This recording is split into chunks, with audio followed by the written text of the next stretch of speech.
It is a high honor, an exalted award to be named the winner of the Nobel Peace Prize. So why did the White House immediately have to play defense when the media pounced on Friday's stunning announcement that President Obama had won the prize? Yes, it's almost absurdly early in his term, but for administration officials, the reaction seemed to symbolize a skeptical, sometimes hostile media climate. Obama offered a low-key reaction to the Nobel news, and then the pundits had their say. To be honest, I do not feel that I deserve to be in the company of so many of the transformative figures who've been honored by this prize. I think there's an element of ridiculousness to the award. I think that everybody is laughing. Our president is a worldwide joke. Conservatives hate America. They should love it or leave it, obviously. I loved Obama's faux humility in his little statement today, but I think he should have said no. So what is the president's team doing to push back against the press, especially the folks at Fox News? I spoke earlier with Anita Dunn, the White House communications director from the North Lawn. Anita Dunn, welcome. Howie, thanks for having me. As we heard, President Obama on Friday said that he did not deserve the Nobel Peace Prize. It wasn't something he sought. And yet you have all these conservative commentators saying this is a joke, it's an outrage, it's somehow a bad thing. What's your reaction to that? Well, you know, a week ago on the previous Friday, many conservative commentators had been rejoicing in the fact, celebrating in the fact that the United States didn't get the Olympics. 1 week later, they seem to be somewhat bitter at the fact that, you know, an American president was awarded the Nobel Peace Prize. So I think people will draw their own conclusions about the reflexive negativity on the part of some commentators, regardless of what happens. Well, I think the bigger point, though. Go ahead. You know, I think the bigger point is that, and the president himself said this, was that he was surprised, as I think most of the press corps was. He feels that he, you know, didn't really deserve it, as I think, you know, there are many people who feel that this is still, you know, particularly in terms of this presidency, it's the first year. So I think that, you know, that those people who are saying, you know, this is really quite unusual, this really does seem to be you know, a big surprise to everyone. Yeah, you know, that's not out of bounds. Okay. Absolutely not out of bounds. I think, you know, I think what the president also said, though, today on Friday. Let me interrupt because we're short on time, and we'll play what the president said. We're talking about conservative commentators, so let's talk about Fox News. You were quoted this week in Time magazine as saying of Fox News, it's opinion journalism masquerading as news. What do you mean masquerading? Well, you know, Howie, I think if we went back a year ago to the fall of 2008, to the campaign, that, you know, it was a time this country was in two wars, that we'd had a financial collapse, probably more significant than any financial collapse since the Great Depression. If you were a Fox News viewer in the fall election, what you would have seen would have been that the biggest stories and biggest threats facing America were a guy named Bill Ayers and something called Acorn. I mean, the reality of it is that Fox News often operates almost as either the research arm or the communications arm of the Republican Party. And it's not ideological. I mean, obviously, there are many commentators who are conservative, liberal, centrist, and everybody understands that.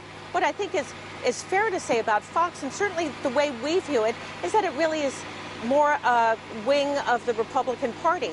Best evidence of that. Is that the reason the president did not go on Fox News Sunday a few weeks back when he did all the other Sunday shows? And will President Obama appear on Fox News again, let's say, this year? Well, you know, Howie, President Obama appeared on, he did The Factor. He did O'Reilly in the campaign last year.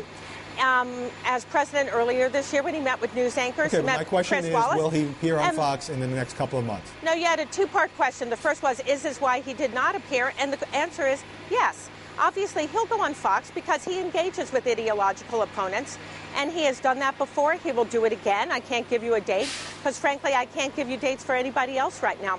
But what I will say is that when he goes on Fox, he understands he's not going on it really as a news network at this point. He's going on to debate the opposition, and that's fine. He never minds doing that.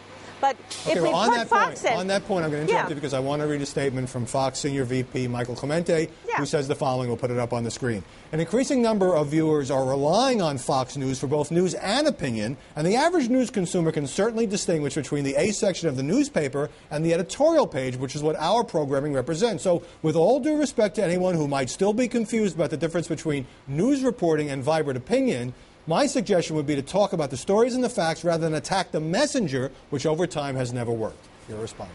Yes, well, I think that there have been numerous independent analyses that have looked at the difference between, say, CNN, ABC, NBC, and ABC, and Fox, and have seen that there is a very different story selection. There's a very different, even down to the chyron they run below stories, that, this isn't us making it up, Howie. You study the media. You know that it's not just their opinion shows. Take Major Garrett. He's the White House correspondent for Fox News. Right. Do you think he's fair? Do you think he's masquerading as a newsman? I will say, and I have done this in my interviews, I have differentiated. No, I have not said that. I've differentiated between Major Garrett, who we view as a very good correspondent, and his network, and Major knows this. Major came to talk to me when we didn't include Chris in the round of Sunday shows. Chris Wallace in the Sunday shows. And I told Major quite honestly that we had told Chris Wallace that having fact-checked an administration guest on his show, something I've never seen a Sunday show do, and Howie, you can show me examples of where Sunday shows have fact-checked previous week's guests, and I'd be happy to see those. We asked Chris for an example of where he had done that to anybody besides somebody from the administration in the year 2009, and we're still waiting to hear from him. Right. When they want to treat us like they treat everyone else, but let's be realistic here, Howie. They're widely viewed as, a part of the Republican Party. Take their talking points, put them on the air. Take their opposition research, put them on the air, and that's fine. But let's not pretend they're a news network the way CNN is. But you are making a distinction, just before I move on, between the opinion guys, O'Reilly, Hannity, Glenn Beck, and people like Major Garrett. Yes, I'm not talking about people like Major Garrett. I'm talking about the overall programming. Okay. For instance, Howie, the New York Times had a front-page story about Nevada Senator John Ensign and the fact that he had gotten his former chief of staff a job as a lobbyist, then helped those clients. His former chief of staff's wife was somebody Ensign had had an affair with. Important story. Right. Now, did you see coverage of that on Fox News? I'm not talking Glenn Beck. I'm not talking Sean. Not talking The Factor. I'm talking about Fox News. I will have to check on that. I assume you know the answer. Let me ask you about the mainstream media in general. You and your colleagues at the White House seem to believe that journalists have fallen down on the job when it comes to allowing or spreading or repeating misinformation. Is that the problem, or is the problem that sometimes they are reporting information that's not to the administration's liking? Oh, listen, there's never been an administration, starting with George Washington, who thought that they were covered the way they should be. We make mistakes. We have problems. We expect those to get covered. We expect to take our hits, and we do. But are you leading a kind of an effort, almost like a war room effort, to combat statements that are made as part of this 24-hour news cycle that the president often deplores? When the statements are untrue, when they mischaracterize, when they are using opposition research that's inaccurate, when people are just not being honest, absolutely, we're going to go out there and we're going to correct those facts. We learned over the summer that the mainstream media often will start covering these total inaccuracies as a controversy, and that's the way it gets into the press room. It's the way it gets on the front page of the New York Times. We're not going to let that happen. Stand by and let people go characterize the president's policies in ways that are simply not true. Well, the media did blow the whistle on the so-called death panels and say that they were completely bogus. Go ahead and make your point. Well, my point is very simple, which is that the Republican member of Congress who delivered the response to the president's address to the joint session of Congress on health care in September was one of the early sponsors of the so-called death panel legislation, which I don't believe you know, do you? I'm happy to be educated. Let me ask you a last question before we go. To some extent, poll numbers being down, problems piling up, things are not going as well as you probably would like for the administration. I'm wondering whether the people at the White House are just a little shell-shocked because Barack Obama got such good coverage during the campaign, and now he's getting pretty typical presidential coverage, which is to say pretty rough coverage. Oh, the reality is one of the great strengths of President Obama as a candidate and as president is his ability to take the long view, understand there are going to be good times, there are going to be bad times. Certainly in the course of his 2-year campaign, Howie, and I don't think you would disagree, there were some times that were quite rough for us, in particular around the Pennsylvania primary and certainly in the general election as well. Yeah. Absolutely. And we understand that, and he understands better than anyone. You're going to be up, you're going to be down.